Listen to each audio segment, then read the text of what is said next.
aborder la question de la jeunesse à présent, sur notamment une des questions qui nous est posée, c'est quel est votre engagement concernant la création d'emplois durables et qualifiés ou qualifiants justement pour les jeunes. Une petite remarque, on a parlé de création peut-être d'un pôle média ou de formation au métier de l'audiovisuel qui pourrait être en liaison avec l'image positive que la ville dans le domaine du cinéma possède depuis longtemps. Voilà. Votre position là-dessus?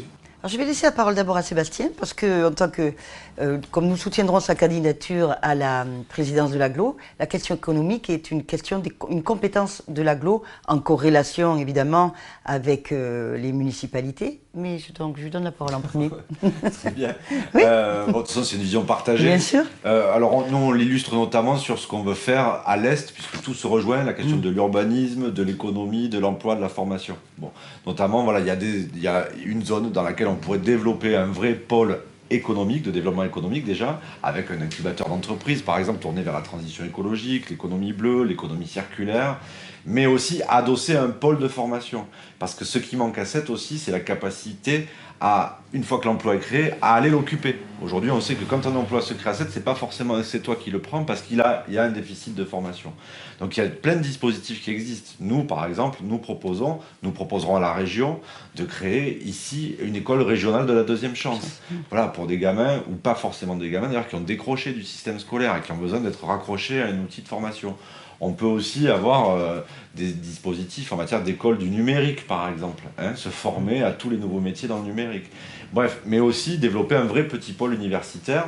Enfin, je dis petit, il y a 60 000 étudiants à Montpellier, il y a tout à fait la capacité à créer des synergies là aussi, bien au-delà du seul IUT qui a à Sète, qui a été créé dans les années 90. Je crois qu'il y a 1000 étudiants à Béziers, il n'y a aucune raison qu'à Sète, dans les 10 ans qui viennent, il n'y ait pas 500, 1000, 1500 ou voire 2000 étudiants dans cette ville.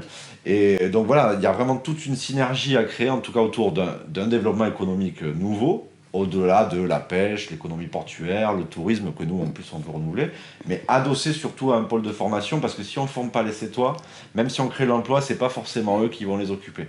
Donc c'est cette boucle-là vertueuse qu'il faut arriver à travailler ensemble, la ville, l'agglo, le département, la région, et puis ça aussi, nous, on peut dire que on aura forcément des bons rapports avec le président du département et la présidente de région qui nous soutiennent, et ça peut aider aussi à créer plus facilement les synergies nécessaires. Très bien, merci. Et moi, je voulais rajouter que par rapport aux jeunes, donc c'était un emploi ciblé sur les jeunes, il y a toute cette vision globale, parce que de toute manière, entre la formation et la création d'entreprises et d'artisanat sur le secteur est en particulier, ça amènera de l'emploi.